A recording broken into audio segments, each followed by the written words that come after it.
नमस्कार, writing forever या YouTube चॅनलवर आपले सहर्ष स्वागत। आज आपण जाणून घेणार आहोत या लाडक्या बहिणींकडून सरकार करणार 13,500 रुपयांची वसुली।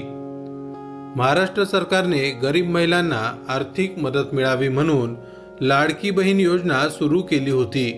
या योजनेअंतर्गत पात्र महिलांना दर महिन्याला 1,500 रुपये दिले जातात।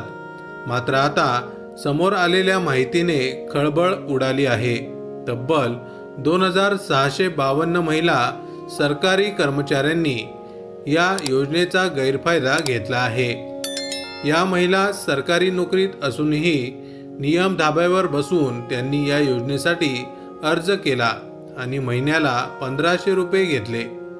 गेल्या 9 महिन्यात त्यांनी मिळून 13,500 रुपये उचलले असून एकूण रक्कम 3,58,00,000 गेली आहे। सध्या या प्रकरणाची चौकशी सुरू असून 1,60,000 पेक्षा अधिक कर्मचाऱ्यांची तपासणी करण्यात आली आहे। यामध्ये अनेकांनी चुकीच्या पद्धतीने लाभ घेतल्याचे समोर आले आहे। आता आणखी 6 लाख कर्मचाऱ्यांची माहिती तपासली जाणार आहे। त्यामुळे फसवणूक करणाऱ्यांची संख्या वाढण्याची शक्यता आहे।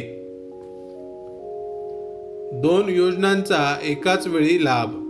फक्त लाडकी बहीण योजना नव्हे तर अनेक महिलांनी नमो शेतकरी सन्मान योजनेचाही लाभ घेतल्याचे उघड झाले आहे।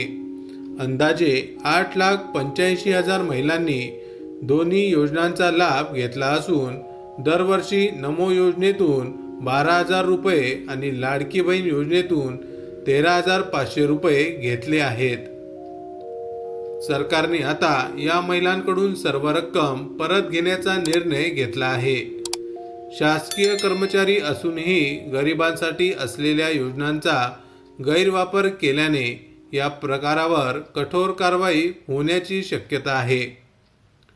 माहिती आवडली असेल तर अवश्य शेअर करा।